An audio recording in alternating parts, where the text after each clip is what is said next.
नमस्कार। आज हम बात करेंगे इम्पोर्टेंट टॉपिक के बारे में। आज हम बात करेंगे उन दवाइयों के बारे में जिनसे हम ट्राइग्लिसराइड लेवल्स को कंट्रोल कर सकते हैं। ट्राइग्लिसराइड बेसिकली फैटी सेल्स होते हैं ब्लड में, जो ब्लड का फैट कंटेंट को एक जगह से दूसरी जगह लेके जाते हैं। एक बेसिकली ये एनर्जी करेंसी है जो कि अगर ज़्यादा मात्रा में ब्लड में रहे तो नुकसान कर सकता है। रूटीन व्यक्तियों में ऐसा रिकमेंडेड है कि अगर कोई रिस्क फैक्टर्स नहीं हो, कोई हार्ट अटैक नहीं आया हो, डायबिटीज़ ना हो, तो वहाँ पे हम ट्राइग्लिसराइड को 500 लेवल तक भी दवा गोली के बगैर मैनेज कर सकते हैं, लाइफस्टाइल मॉडिफिकेशन से मैनेज कर सकते हैं। पर जहाँ लेवल 500 एक्सीड करता है तो वहाँ आपको दवा ट्रीटमेंट चालू करना चाहिए। इसके अलावा अगर किसी पेशेंट का ट्राइग्लिसराइड लेवल अगर डायबिटिक पेशेंट है तो वहाँ 250 से ऊपर अगर ट्राइग्लिसराइड लेवल्स हो तो अपने को ट्रीटमेंट चालू करना चाहिए दवा गोली का। और टारगेट लेवल 150 तक उनको यानी 150 मिलीग्राम पर डेसीलीटर तक आपको लेके आना पड़ता है ताकि पेशेंट को ब्लॉकेजेस या हार्ट अटैक का चांस कम हो। क्योंकि डायबिटिक पेशेंट और पहले अगर किसी को हार्ट अटैक आया है तो उन केसेस में हमको ज़्यादा सावधानी रखने की ज़रूरत है, ज़्यादा अग्रेसिव कंट्रोल करने की ज़रूरत है। रूटीन पेशेंट्स में हम थोड़ा ज़्यादा लेवल्स तक भी ट्रीटमेंट करे बगैर वेट कर सकते हैं। टॉपिक और मेडिसिन की डिटेल में जाने से पहले जो लोग हमारे चैनल पर नए हैं उन्हें रिक्वेस्ट करूँगा कि चैनल को सब्सक्राइब करें, वीडियोज़ को ज़्यादा से ज़्यादा लाइक और शेयर करें। सबसे पहले डिस्कस करेंगे कि कौन कौन सी मेडिसिन हैं जो अवेलेबल है ट्राइग्लिसराइड को कंट्रोल करने के लिए। इसमें देखिए सबसे कॉमन मेडिसिन स्टैटिन्स, फिनोफिब्रेट और ओमेगा 3 फैटी एसिड्स है। ये सबसे कॉमनली यूज होता है ट्राइग्लिसराइड को कंट्रोल करने के लिए। स्टैटिन्स के साथ सबसे बड़ा एडवांटेज ये है कि वो ट्राइग्लिसराइड को तो कम करता है, साथ में एलडीएल कोलेस्ट्रॉल पर यानी जो बैड कोलेस्ट्रॉल है उस पर सबसे ज़्यादा इसका बेनिफिशियल इफेक्ट है और थोड़ा बहुत एचडीएल को भी बढ़ाता है। हालांकि एचडीएल यानी गुड कोलेस्ट्रॉल पर इसका उतना इफेक्ट नहीं है। सबसे ज़्यादा इसका इफेक्ट एलडीएल पे, सेकेंड ट्राइग्लिसराइड पे, थर्ड एचडीएल पे। तो अगर किसी पेशेंट को ट्राइग्लिसराइड का प्रॉब्लम है और साथ में अगर एलडीएल भी ज़्यादा है तो वहाँ पे हम पेशेंट्स को स्टैटिन्स पे ही रखना प्रेफर करते हैं, क्योंकि ये एलडीएल को भी कम करेगा और ट्राइग्लिसराइड को भी कम करेगा। स्टैटिन्स का सबसे बड़ा बेनिफिट ये है कि मृत्यु दर को ये काफ़ी कम करता है। काफ़ी स्टडीज़ ने ऐसा शो किया है कि कोलेस्ट्रॉल के ब्लॉकेजेस को स्टेबलाइज करता है, हार्ट अटैक में मृत्यु दर को कम करता है, प्रॉब्लम्स होने के चांस को कम करता है। तो सबसे ज़्यादा अगर किसी मॉलिक्यूल को प्रेफर करते हैं तो वो स्टैटिन्स को ही करते हैं। साइड इफेक्ट प्रोफाइल भी काफ़ी कम है। किसी पेशेंट को थोड़ा मसल पेन इससे हो सकता है, किसी पेशेंट को इससे थोड़ा लिवर के एंजाइम्स रेज हो सकते हैं, पर अदरवाइज ये ज़्यादातर सेफ मॉलिक्यूल है तो इसको ज़्यादातर हर पेशेंट में यूज़ कर सकते हैं। इसके अलावा अगर किसी को प्रॉब्लम सिर्फ ट्राइग्लिसराइड का है, मैंने ट्राइग्लिसराइड ये बढ़ा हुआ लेकिन एलडीएल बिल्कुल ही नॉर्मल है, एलडीएल ऑलरेडी लोअर साइड पे है, तो फिर आप स्टैटिन्स को अवॉइड करोगे, क्योंकि ट्राइग्लिसराइड के साथ ये एलडीएल को भी कम करेगा। मान लीजिए किसी का एलडीएल ऑलरेडी लो है तो ज़्यादा लो हो जाएगा, क्योंकि दवा को तो नहीं पता चलेगा कि एलडीएल कितना लेवल पे है, तो दवा उसको भी लो कर देगी। तो वैसे पेशेंट में नेक्स्ट बेस्ट चॉइस है फिनोफिब्रेट्स। फिनोफिब्रेट्स यानी फिब्रेट ग्रुप ऑफ मेडिसिन है जो कि आपके पेट के लेवल पर और लिवर के लेवल पर काम करते हैं और ये पेट के एंजाइम्स को एक्टिवेट करते हैं, जिससे आपका ट्राइग्लिसराइड का प्रोडक्शन लिवर में कम हो जाता है।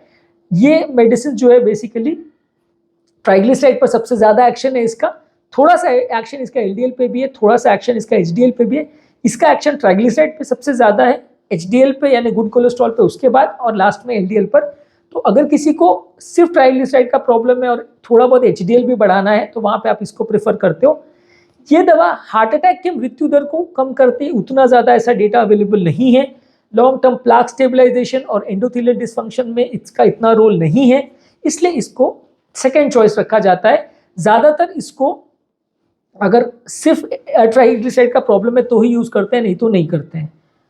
अगर किसी पेशेंट को ट्राइग्लिसराइड का प्रॉब्लम ज़्यादा है, एलडीएल का कम है, या एलडीएल का और ये लेवल्स इतने ज़्यादा हैं ट्राइग्लिसराइड के कि आप एक चीज़ से कंट्रोल नहीं कर सकते, तो वहाँ पे आप यूज़ करते हो स्टैटिन्स प्लस फिनोफिब्रेट का कॉम्बिनेशन। ये कॉम्बिनेशन यूज़ करने से ट्राइग्लिसराइड पर ज़्यादा बेनिफिशियल इफेक्ट मिलता है और एलडीएल भी साथ में कम होता है। तो आपको एक पर्टिकुलर दवा का बहुत हाई डोज नहीं देना पड़ता है, दोनों को मिक्स करके दिया जाता है।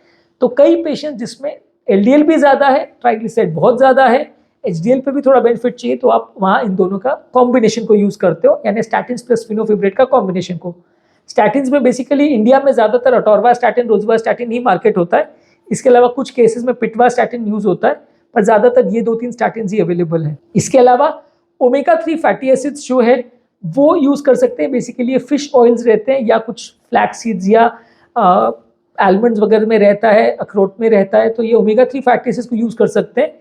ये ट्राइग्लिसराइड लेवल को कम करने में और एचडीएल यानी गुड कोलेस्ट्रॉल को बढ़ाने में थोड़ा मदद करता है, पर इसका इफेक्ट बहुत कंसिस्टेंट नहीं है, बहुत रेगुलर इसका इफेक्ट नहीं है, अच्छा चलने वाला ऐसा मेडिसिन नहीं है कि जिसमें आप इसी मेडिसिन को देख के इस पर भरोसा कर लो कि अच्छे रिजल्ट मिलेंगे। साइड इफेक्ट इसके कम है, तो इसलिए इसको use as an add on therapy कर सकते हो। अगर किसी को बहुत ही लो रिस्क पेशेंट है और सिर्फ ट्राइग्लिसराइड का प्रॉब्लम है तो आप इसको यूज कर सकते हो, पर ये उतनी इफेक्टिव दवा नहीं है, इसमें इतने कंसिस्टेंट रिजल्ट्स आपको नहीं मिलेंगे कि आपने दिया और 300 ट्राइग्लिसराइड पूरा 100 पे आ जाएगा, वैसा जरूरी नहीं है। थोड़ा बेनिफिट इसमें एडिशनल मिल सकता है, तो इसको as an add on therapy use करते हैं, पर बाकी थेरेपी के बदले इसको सिर्फ लो रिस्क केसेस में यूज करते हैं, अदरवाइज नहीं करते हैं। नेक्स्ट है niacin. Niacin basically vitamin B3 है, ये ट्राइग्लिसराइड लेवल को कम करता है और HDL को बढ़ाता है। इसका सबसे ज़्यादा बेनिफिट HDL में है, ट्राइग्लिसराइड पे कम बेनिफिट है, पर इसके साइड इफेक्ट्स ज़्यादा हैं। ज़्यादातर लोगों को इससे खुजली होती है, इचिंग होती है और चेहरे पे लाल हो जाता है, फ्लशिंग होता है, ब्लड शुगर लेवल्स भी थोड़ा बढ़ाता है। तो इसलिए ये नाइसिन को हर केस में यूज़ नहीं करते हैं, सिलेक्टिव केसेस में ही यूज़ करते हैं। इनफैक्ट ज़्यादातर केस में इसको यूज़ नहीं करते हैं। इसके अलावा आंतों के लेवल पर काम करने वाले बाइल एसिड सिक्वेस्ट्रेंट्स हैं, जो कि बाइल एसिड का कोलेस्ट्रॉल को जो बाइंड होने का एक्शन है उसको कम करता है, जिससे कोलेस्ट्रॉल का अब्जॉर्प्शन कम हो जाता है। इसमें कोलेस्टायरेमिन और कोलेसेल्वेलम ये मेडिसिन आती है, ये काफ़ी कम यूज़ होता है क्योंकि इसके प्रोफाइल बहुत अच्छा नहीं है और इफेक्ट्स भी इतने कंसिस्टेंट नहीं है, तो इसलिए इसको कम यूज़ करते हैं, पर अदरवाइज ये भी एक ऑप्शन अवेलेबल है। इसके अलावा ओमेगा 3 फैटी एसिड्स के सप्लीमेंट्स के कैप्सूल्स भी आते हैं, वो भी कई बार यूज़ कर सकते हैं। इसमें high concentration omega 3 fatty acid रहता है, जो कि स्पेशली डिजाइंड होता है ट्राइग्लिसराइड लेवल को कम करने के लिए। ये मेडिकल स्टोर्स में अवेलेबल रहता है, तो आप इसको ट्राई कर सकते हो, तो ये ज़्यादा अच्छे रिजल्ट देगा। सिंपल फिश आप लेगोए या डायरेक्ट आप फ्लैक्स सीड्स वगैरह खाओगे, चिया सीड्स खाओगे, उसके कंपैरिजन में ये कैप्सूल जो है आपको ज़्यादा अच्छे रिजल्ट्स देगा। इसके अलावा PCSK9 इनहिबिटर्स है, जो कि बेसिकली एक ऐसा मॉलिक्यूल है जो एंटीबॉडी लेवल पर काम करता है। इसमें एवोलुक्यूमैब और एलिरोक्यूमैब करके मेडिसिन है, जो कि LDL कोलेस्ट्रॉल पर बेसिकली सबसे ज़्यादा एक्शन है। तो जिन लोगों का LDL बहुत ज़्यादा है उसमें ये यूज़ होता है, थोड़ा बहुत इसका ट्राइग्लिसराइड पर भी बेनिफिट है। तो ये ऐसे केसेस में यूज़ होता है जहाँ LDL 400-500 से लेवल का पहुँच गया है और स्टैटिन से या एजेटिमेब या बेम्पेडोइक एसिड ये सबसे कंट्रोल नहीं हो रहा है, वहाँ इसको एज एन इंजेक्शन यूज़ करते हैं। मेनली LDL के लिए यूज़ करते हैं, यानी बैड कोलेस्ट्रॉल के लिए यूज़ करते हैं। अगर साथ में ट्राइग्लिसराइड का भी प्रॉब्लम है तो थोड़ा बहुत इसका बेनिफिट है ट्राइग्लिसराइड्स के लिए, पर आइसोलेटेड ट्राइग्लिसराइड के प्रॉब्लम के लिए इसको यूज़ नहीं करते हैं, क्योंकि काफ़ी कॉस्टली थेरेपी है, काफ़ी महंगे इसके इंजेक्शन आते हैं, तो रूटीनली इसको यूज़ नहीं करते हैं।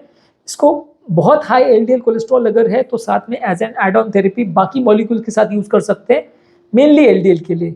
ट्राइग्लिसराइड्स और बाकी मॉलिक्यूल्स के लिए इसको यूजली यूज़ नहीं करते हैं।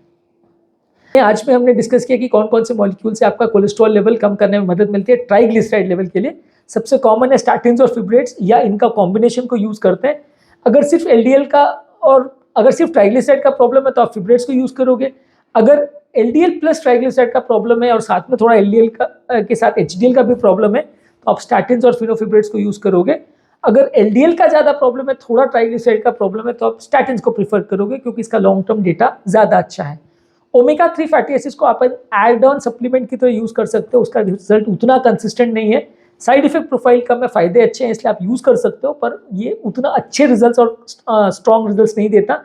इसके अलावा नाइसिन्स और बाइल एसिड सिक्वेस्ट्रेंट्स को कम यूज़ करते हैं, PCSK9 इनहिबिटर्स को भी कर सकते हैं, पर इनको रेगुलरली यूज़ नहीं करते। टॉपिक एंड करने से पहले जो लोग हमारे चैनल पर नए हैं उन्हें रिक्वेस्ट करूँगा कि चैनल को सब्सक्राइब करें, वीडियोज़ को लाइक और शेयर करें। जो लोग हमारे चैनल पर कोलेस्ट्रॉल संबंधित या ट्राइग्लिसराइड संबंधित वीडियोस देखना चाहते हैं या कोलेस्ट्रॉल संबंधित मेडिसिन पर वीडियोस देखना चाहते हैं, तो उनके लिए ऑलरेडी हमारे चैनल पर काफ़ी वीडियोस अवेलेबल है, आप उन्हें चेकआउट करिए।